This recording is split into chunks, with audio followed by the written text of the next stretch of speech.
ఆయన కూడా ఇక్కడ విద్యార్థి అంటే ఆశ్చర్యపోయాను.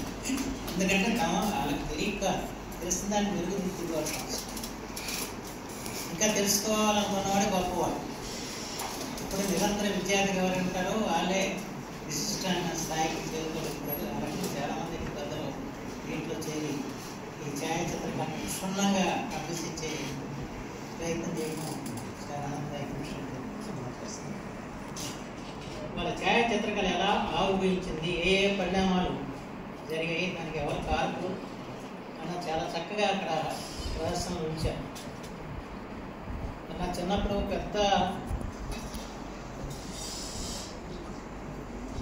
ఇదే కెమెరా ఉండేది, దాన్ని ముసుకేసుకొని దాని ఇది ఫీల్డ్ కెమెరా దానికి గ్లాస్ ఇది నెగిటివ్ కదా గ్లాస్ పెట్టి గ్లాస్ ఉండేది రెడీగా ఇచ్చింది.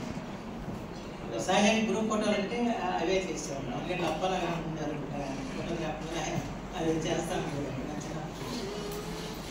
ఆ తర్వాత మనకి రకరకాల కెమెరాలు వచ్చాయి. 120 మొదలు ఆ తర్వాత 35 కిలోమీటర్స్ అక్కడి నుంచి ఆ రకంగా విస్తృతమైంది. అయితే ఇవాళ ఈస్ట్ వన్ గలదని నాకు తెలుసు, కానీ అది ఈస్ట్ వన్ అనే వ్యక్తి ఉండడం మాత్రం ఇవాళ తమాషరాజు ద్వారా తెలిసింది. ఈస్ట్ వన్ అన్న ఆయనే కనుక్కున్నాడు. ఈస్ట్ వన్ కలర్ ఆయన పేరు కానీ ఈస్ట్ వన్ కలర్ వచ్చింది. ఆ రోజున సినిమాలు ఈస్ట్ వన్ కలర్ సినిమా అని ఉండేది. మొదట్లో మనకి ఫిలిం దొరికేది కదా, బేకర్స్వరం గారు అని సినిమా దర్శకుడు.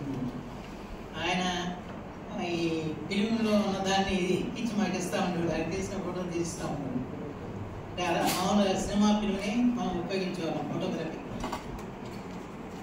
ఆ రకంగా జరిగింది. అయితే ఒకనొకప్పుడు ఫోటో తీయటం అంటే ఎంత కష్టమో, తీసిన తర్వాత దాన్ని ప్రాసెస్ చేయటం అది మరింత కష్టం.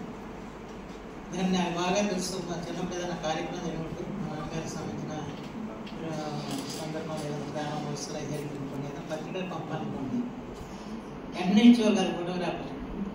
ఇలా అలా వెళ్ళి కూర్చుని దగ్గరుండి దాన్ని కడిగించి ప్రింట్ వేయించి అప్పుడు పత్రికలు పంపితే 2 రోజులకో 3 రోజులకో వచ్చాయి. కానీ ఇవాళ ఒక సెకండ్ పడుతున్నారు వాళ్ళకి ఈ కార్యక్రమం. అంటే ఒక సెకండ్లో మొత్తం ప్రపంచం చూస్తుంది. అంటే ఎంత శాస్త్ర సాంకేతిక రంగంలో ఫోటోగ్రఫీ ఎంత డెవలప్ అయిందని ఆలోచిస్తే ఆశ్చర్యం అనిపిస్తుంది. అయితే ఫోటోగ్రఫీ